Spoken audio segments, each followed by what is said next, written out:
مولانا نے فرمایا تھا کہ یہاں ایمان بہت ہے، نمازی اکثریت میں ہے، مجھے ادب کے ساتھ اختلاف ہے، ایمان نہیں ہے، یا قرآن جھوٹا ہے یا ہم میں ایمان نہیں ہے۔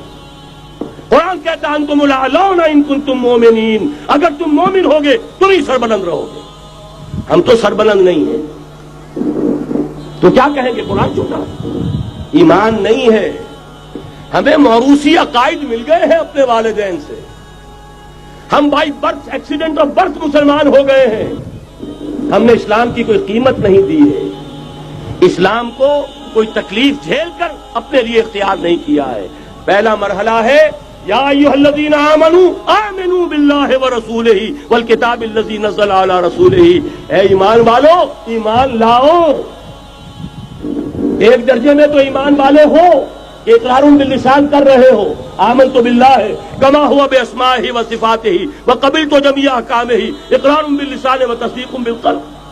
آمنت باللہ وملائکتہ وکتبہ ورسلہ والقدر خیرہ وشرہ من اللہ تعالی والبعث بعد الموت، لیکن یہ اقرار باللسان ہے، کبھی ذرا دلوں میں جھانکو، تصدیق بالقلب ہے۔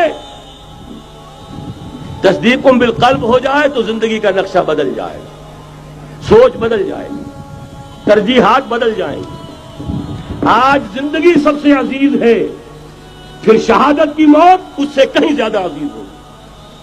نشان مرد مومن بات گویم جو مر گائے تبسم بر لبے اوست۔ تو پہلا مرحلہ ہے ایمان کی تجدید، ایمان کو تازہ کرو، ایمان کو تازہ کرو، اور اس کے لیے منبع اور سرچشمہ قرآن حکیم۔